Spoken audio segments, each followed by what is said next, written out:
Ayan na guys, ang ating pritong tilapia. Ayan guys. Yan lang aking lagay kasi hindi kasya sa plato. Ayan.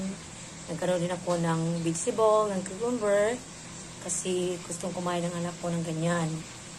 Yan niya sa tilapia. Ayan guys. Napakasarap ito guys. Yan. Na naman kami nanghalian kasi bago na ako nakaluto, tapos kumakain naman kami ng kanina. Kumain kami ng yung turon ba. Yan guys. Hindi lang kami ng sausawan kasi hindi naman kami masyadong mahilig ng merong sausawan kasi meron na yung timpla guys. Itong aking marinate, itong aking tilapia. Ayan. Kasi meron itong vinegar, asin, at saka yung magic sarap. Tapos binabad ko man siya ng mga 30 minutes bago lutuin para masyadong masarap itong ating tilapia. Yan guys, oh. Yan. Sarap to guys.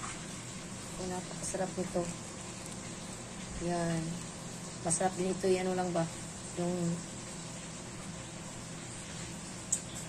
hindi lang kakain ng kanin ba? Ito lang ang kainin.